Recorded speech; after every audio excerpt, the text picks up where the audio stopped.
aquestes eleccions, com el 2012, venim al Parlament i treballem directament en els espais on l'espectador està acostumat a veure els diputats de cada partit omplint per quantitats les cadires i repetint les votacions en escons. Perquè sempre intentem posar sobre la pantalla algun element nou que permeti a l'espectador entendre de manera més ràpida i més visualment possible les eleccions. I en aquesta nit, que serà especialment apassionant i imprevisible, tindrem elements nous.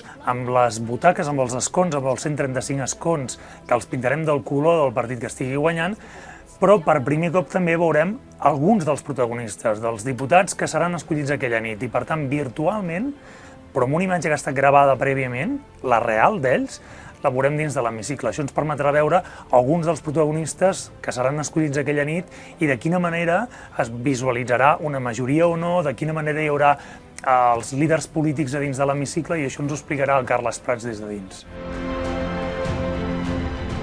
Hi ha un equip nuclear que fa mesos que treballa i que està treballant amb això i que té molta experiència amb la realitat augmentada, amb el grafisme. El gran que és poder interpretar les dades i poder-les ensenyar de forma clara i de forma, sobretot, també el que ha de ser televisió, no? Entretinguda i d'espectacle. Tindrem 4 periodistes que estaran al Parlament de Catalunya, que seran les cares més visibles d'aquest programa.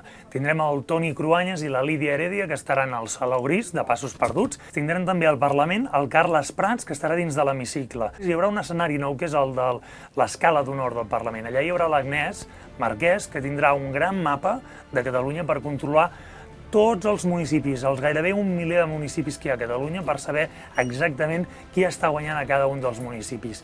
Passi el que passi, el dia 27 a la nit a Catalunya, nosaltres hi serem, segur.